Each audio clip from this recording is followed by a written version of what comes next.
Bulletin کے آغاز میں آپ کو بتائیں کہ قومی ایئر لائن نے ایک اور سنگ میل عبور کر لیا۔ پی آئی اے کا یورپ کے لیے فلائٹ آپریشن 4.5 برس بعد بحال ہو گیا۔ اسلام آباد سے پی کے 749 323 مسافروں کو لے کر پیرس سے روانہ ہو گئے۔ وزیر دفاع خواجہ محمد آصف نے ہوائی اڈے پر مسافروں کو الوداع کیا۔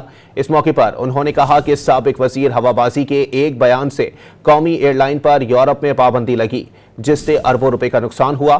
وزیر اعظم نے بھی پی آئی اے کی پہلی پرواز کی پیرس سے روانگی کا خیر مقدم کیا اور کہا کہ اس اقدام سے بیرون ملک مقیم پاکستانیوں کو سہولت حاصل ہوگی۔ 4.5 سال بعد پی آئی اے کی یورپ کے لیے پروازیں بحال ہو گئیں۔ اسلام آباد ایئرپورٹ سے پی آئی اے کی پرواز دوپہر 12:10 پر اسلام آباد سے پیرس روانہ ہوئی۔ یہ پرواز پاکستانی وقت کے مطابق رات 8 بجے پیرس ایئرپورٹ پر لینڈ کرے گی۔ پرواز کی روانگی سے قبل اسلام آباد ایئرپورٹ پر خصوصی تقریب کا انعقاد کیا گیا۔ اس حوالے سے ہوائی اڈے کو خصوصی طور پر سجایا گیا۔ تقریب کے مہمان خصوصی وزیر دفاع خواجہ آصف نے پہلی پرواز سے روانہ ہونے والے مسافروں کو رخصت کیا۔ خواجہ آصف نے تقریب سے خطاب میں بتایا کہ قومی ایئر لائن کی یورپ کے لیے پروازوں کی بندش سے ملک کا اربوں روپے کا نقصان ہوا۔ عزم ظاہر کیا کہ مرحلہ وار پی آئی اے پورے یورپ میں اپنی پروازوں کا آغاز کرے گی اور یورپ سے ٹرانزٹ کر کے اب امریکہ کے لیے بھی پروازیں شروع کی جائیں گی۔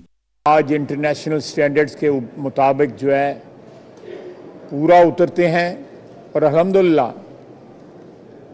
آئندہ آنے والے دنوں میں برطانیہ کے لیے بھی اور یو ایس اے کے لیے بھی ہماری فلائٹس کا جو ہے وہ اجرا ہوگا۔ پی آئی اے کی پرواز پیرس کے چارلس ڈی گال ایئرپورٹ پر اترے گی۔ اس موقع پر پرواز کا خصوصی استقبال ہوگا۔ پاکستانی سفارت خانے کے حکام، فرانسیسی ایوی ایشن کے افسران مسافروں کا استقبال کریں گے۔ ایئرپورٹ پر کیک کٹنگ کی تقریب کا انعقاد بھی کیا جائے گا۔ وزیر اعظم شہباز شریف نے پی آئی اے کی یورپ کے لیے پروازوں کی بحالی پر عوام کو مبارکباد دی۔ اپنے پیغام میں کہا کہ اس اقدام سے بیرون ملک مقیم پاکستانیوں کو سہولت ہوگی اور وہ براہ راست پروازوں سے مستفید ہو سکیں گے۔